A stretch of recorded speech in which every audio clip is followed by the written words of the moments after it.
There are certain Sundays of the Christian year that have lectionary passages that we kind of would rather do other things with. And the death of John the Baptist rolls around every cycle. It's in all of the gospel stories, and it's also hits all of the marks as far as the rotation of the lectionary. So we're going to read the story in Mark today and talk a little bit about violence and power over another, retribution, and maybe another way forward. Here are these words from Mark 6. King Herod heard of it. Jesus' name had become known, and some were saying, John the Baptist has risen from the dead, and for this reason these powers work with him. But others said, Elijah, he's Elijah. And others said, it is a prophet, like one of the prophets of old. But when Herod heard of it, he said, John, whom I have beheaded, has been raised. For Herod himself had sent men and arrested John and bound him and put him in prison on account of Herodias, his brother Philip's wife, because Herod had married her. And for John had been telling Herod, it is not lawful for you to have your brother's wife. And Herodias had a grudge against him and wanted to kill him, but she could not, because Herod feared John, knowing that he was a righteous and holy man, and he protected him. When he heard him, he was greatly perplexed, yet he liked to listen to him. But an opportunity came when Herod, on his birthday, gave a banquet to his courtiers and officials and the leaders of Galilee. And when his daughter Herodias came and danced, she pleased Herod and his guests, and the king said to the girl, ask me whatever you wish, and I will give it. And he solemnly swore an oath, saying, whatever you ask, I will give you, even half of my kingdom. And so she went out to her mother and said, what shall I ask for? And she replied, the head of John the Baptizer. And immediately she rushed back into the king and requested, I want you to give me at once the head of John the Baptist on a platter. And the king was deeply grieved, and yet out of regard to the oaths and the guests, he did not want to refuse her. And immediately the king sent a soldier of the guard with the orders to bring John's head. And he went and beheaded him in prison, and brought the head back on a platter and gave it to the girl. And the girl gave it to her mother. And when his disciples heard about it, they came and took his body and laid it in a tomb. It's an interesting story in the gospel that they dedicate that much time to the death of John the Baptist. I think it's also interesting is that if you flip back to the very beginning of the gospel according to Mark, you find out that Jesus didn't do anything until John had been arrested.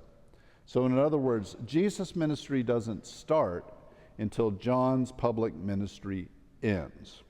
And there's some important things that happen about that, and one is which that many scholars believe that Jesus' initial ministry and work was that like John the Baptist. Could have been a follower of John the Baptist, but at least was really affiliated with John's ministry in some way. And that's one of the reasons why in the gospel stories there's this interaction between John and Jesus as far as Jesus coming forward to baptize.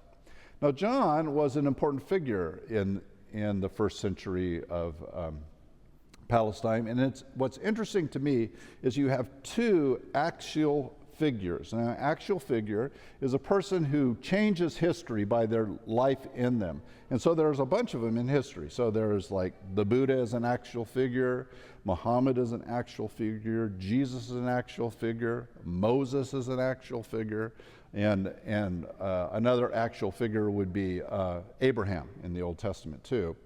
Some would say that Joseph Smith's an actual figure because he completely reframed religion for a group of people. Other people don't think so. But anyway, you have two that are living at the same time.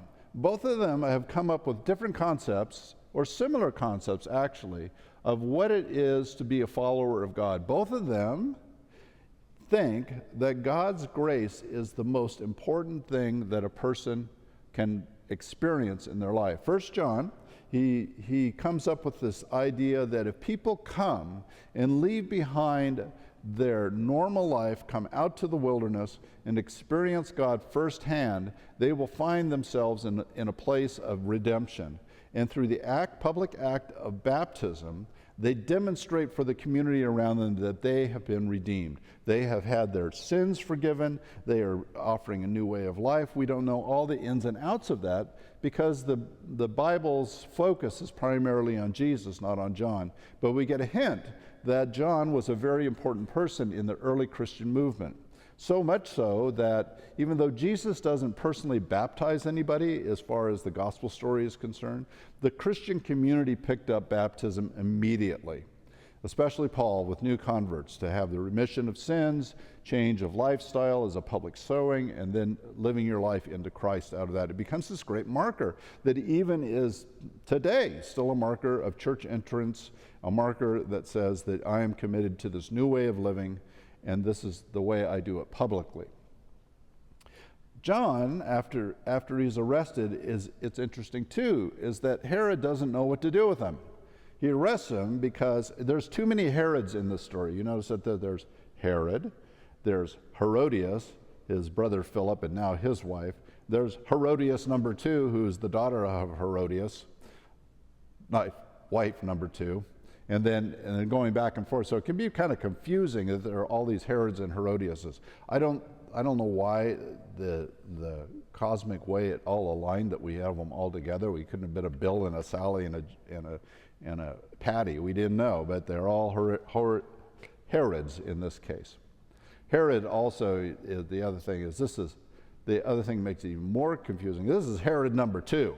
Herod number 1 is the guy who built the great temple in Jerusalem, the temple that stands there when Jesus was going in and out of the temple.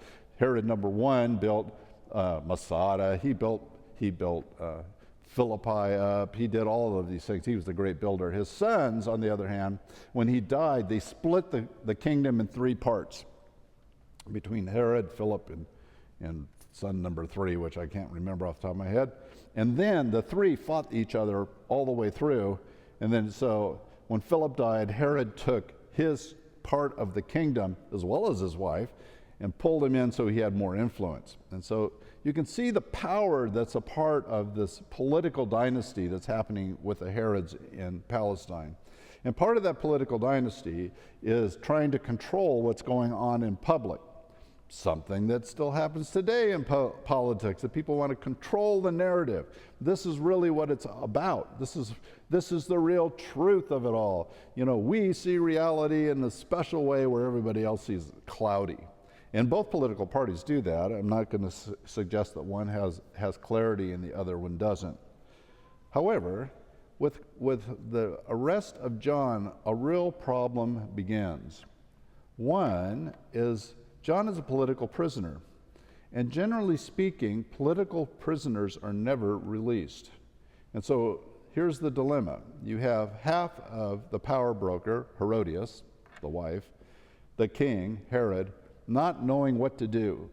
Herodias would rather have him killed and have this problem alleviate from him, but Herod can't do it. He keeps John around and pulls him out of prison periodically to hear what John has to say. Says he kind of liked what he said, but he couldn't let him go, because to let him go he would lose face. And his whole episode in Mark is about losing face. It's not that Herod's daughter danced really great. It was more about the promises that were made by Herod, who over-enthusiastically liked it all and said, well, I'll give it to you. Whatever you want, I'll give it to you. So he couldn't lose face with all the people he invited. And so he had to actually do something he wasn't crazy about, and that was kill John. It's the end of the story. They take the body and they bury him. They put him in a tomb. But where's the vengeance? Where's the recompense? Where's the justice in John's death? It's always perplexed people in the Christian community in particular and in the end with John's disciples and Jesus' disciples, this complete lack of vengeance to a wrong. Now, the Bible is full of vengeance. There's plenty of that. You can go look and not have to look real hard to find it. In the Old Testament, those come up all the time. You have Moses commanding all the people of Jericho to die because Jericho stood in the way of the people going to the Promised Land. There are stories with the prophets who want vengeance for the people who have conquered them, whether they're Nebuchadnezzar or another ruler of the Assyrians. There's vengeance in there. The Bible is a book that's full of it. But there's a problem in the Christian community and in the community of John, is that they seemed among the people who were living at that time, the zealot class that wanted the overthrow of the Roman Empire, that they were impotent. They didn't do anything. What about this great wrong that has happened? Why won't anyone do anything about it? And what's interesting to me is that the idea of vengeance equals justice is something that we continue on even today. That somehow, when some wrong is done, the force that goes back towards it has to be even greater than the wrong that was happened. You know, 75 people were killed in Palestine yesterday with a little military incursion. Those are 75 families that have just been completely upended again after being moved out, turned around, changed, forced to move from one place to another. Now they're gone. We don't know what the aspect of moving forward will be. Yesterday, someone tried to assassinate a political candidate. It's been all over the news. If you've missed it, you can go back and read more about it. And already people are talking about vengeance, which just kind of floors me. It's like we just amp it up more, so somehow we're going to just make things right by being angrier and requiring more of each other, and as well as saying that in some way, we'll find justice, but it's going to be a heavier hammer on the next group to find it in. The other thing that happens in these stories is that these two communities, the community of John and the community of Jesus, operate in parallel. There's some intermixing between the two, but there's still a community of John that has moved forward even to this day. A very small community, but they're primarily following John's example of transformation, new life, and fellowship. There's another group, much bigger, that followed Jesus. And Jesus ended the same political end, and his followers didn't exact vengeance. Of course, exacting vengeance on the Roman Empire wouldn't do you much good. But they found another way. They decided that some way along this disappointment that they didn't need to amp it up, make it even more violent, change the world by saying, well, you did us wrong, we'll do you one more better. The world that we live in has not learned that lesson at all. Christian practice, even though many people claim it, has lent itself well over to the annihilation of other people, the Spanish, the British, the French. You can just pick any kind of empire, the U.S. The way that we have dealt with people who we don't like, it seems to be one of which we negate their humanity. We say that, well, they really don't understand what we're trying to do here, and we take their lives, and we think that they're not going to be mattering to us. But all lives matter, don't they? Don't we think our lives matter? And if we believe that our lives matter, doesn't it mean that other people's lives matter equally so? They have the same kind of capacity that we have. They have the same loves as we have. They have people in their life that are important to them as much as we have people in our lives that are important to us.